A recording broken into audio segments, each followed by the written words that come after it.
What's going on, guys? It's Vintage Brian here, and we're back to do yet another review. And this time, it's going to be on the Air Jordan 3 Wizards.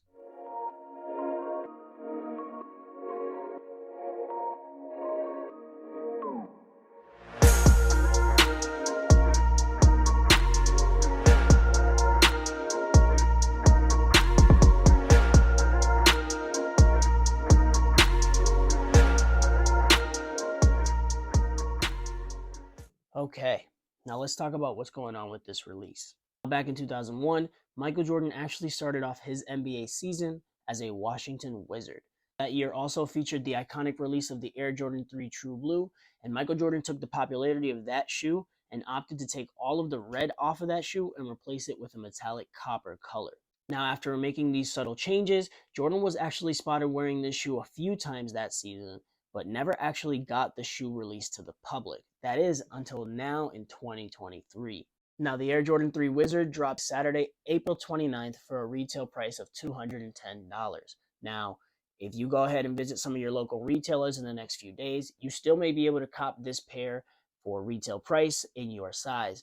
When I went yesterday to cop my reserved pair, they had a bunch of extra pairs that were available to the public in a first come, first served basis, which allowed a bunch of people who took L's on Nike or other retail sites to still get their size. So if you missed out on the release yesterday, or if you just haven't been able to find a pair of True Blue 3s for the right price, this might be a good shoe to go ahead and cop if you can get there before the resellers make the shoe sell out. Now, I actually find the release of this shoe pretty ironic because in my last video, I was just saying that Colorway is dope, and I hope that if they re-release it, that they fix the materials on it, because I would love to keep this shoe in the collection. But this release, I just don't know how much longer I'm going to have it in the collection, to be honest. Now, obviously, this isn't an Air Jordan 3 True Blue, but if you were let down with the last release of that shoe, or if you're just looking for something similar without having to pay the resale prices, this is a very good shoe to do it with because the materials on this shoe are absolutely phenomenal. I mean, seriously, the quality of this shoe is just visible. You can see just how tumbled this leather is, and of course it is just soft to the touch. It truly is a really good material, and they replaced this sock liner of the shoe with a nice satin material, so of course when you have your foot inside the shoe, it's going to go ahead and kind of give you a little bit extra bit of comfort compared to the normal material on these shoes. Now, obviously, I've been mentioning the True Blues all video, so you can't do a full review of this shoe without comparing it to the shoe it was inspired off of. Now, the Jordan 3 True Blue is a staple in the sneaker community. They've dropped this shoe countless different times. However, every time that they drop it, they don't really do too many spectacular things when it comes to the materials, and they really don't tend to change much from them. The most notable change that they've made in recent years is taking the Nike Air and putting it on the heel tab instead of the traditional Jordan sign. But on foot, you can't really argue that the shoe looks pretty good. The materials do make the shoe a little less comfortable than most Jordan 3s, but it's a solid colorway on foot that catches the eye but doesn't stand out too much. Now, putting them side by side, you can clearly see how similar these releases are from each other.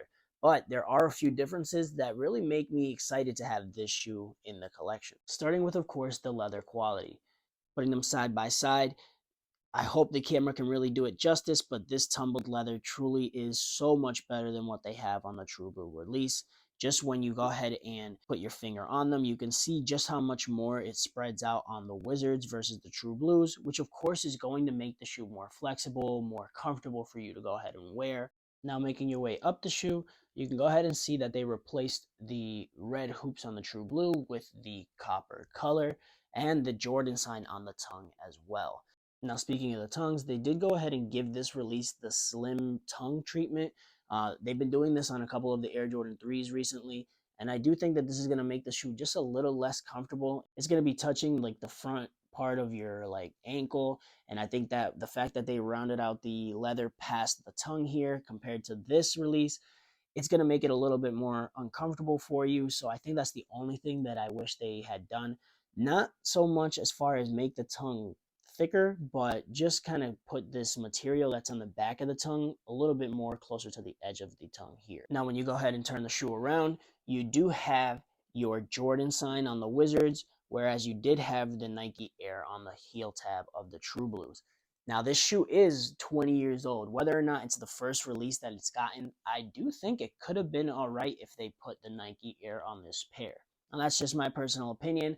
I do not mind the Jordan sign, but you got to admit that Nike Air does look pretty good. Now, when you put both of the midsoles together, you can see that there's a difference in the blues. They obviously want to make these two releases feel like two independent releases, but you can't help but notice that they do get inspired off of each other.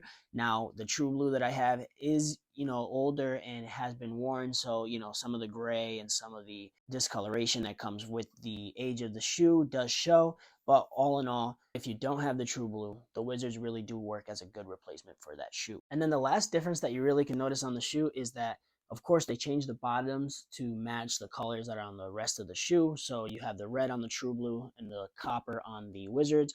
But the only thing I don't like is that on the Jordan sign here, they went and painted it inside the actual lettering, where on other releases it does look different. So I do think that's a little lazy.